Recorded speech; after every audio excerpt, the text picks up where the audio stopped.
Football takes its historical roots from different sorts of origins within different places, and particularly in smaller sorts of towns there's a tendency for particular sorts of histories to develop in a way that can remain quite traditional and be expressed quite strongly in a way that might not be similar in bigger towns.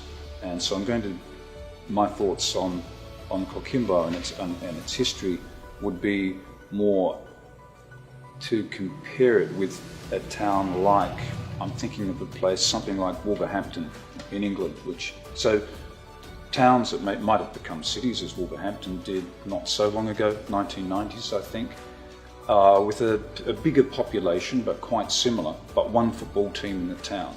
So you have other teams within England, for example, like Manchester United, Manchester City, Liverpool, Everton, in these big northern cities. London, of course, the biggest city of all, with several teams, and with great passions for their teams, but nevertheless the cities are split between different people. So these smaller cities have a different type of expression because they only have one team representing that town, and it's something quite unique.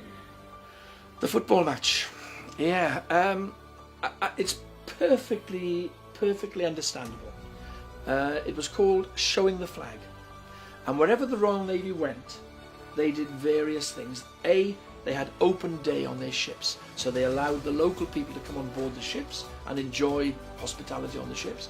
B, they played sport against the people. So they played rugby, they played soccer, they played cricket, but above all, football, soccer.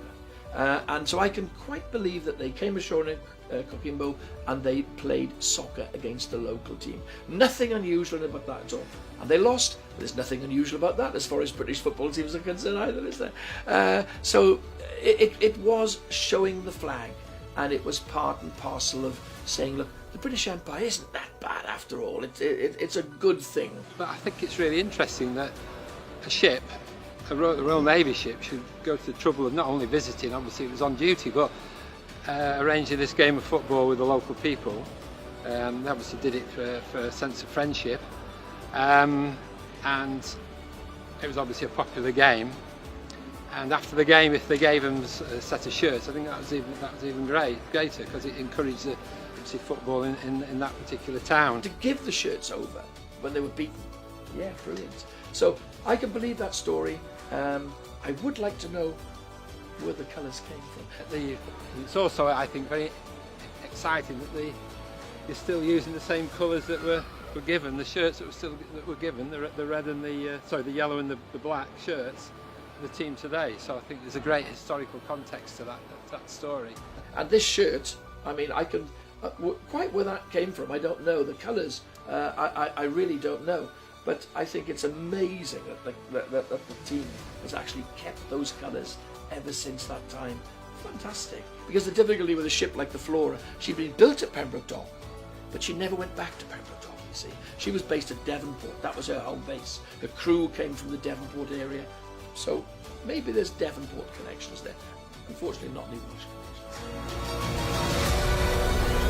connections.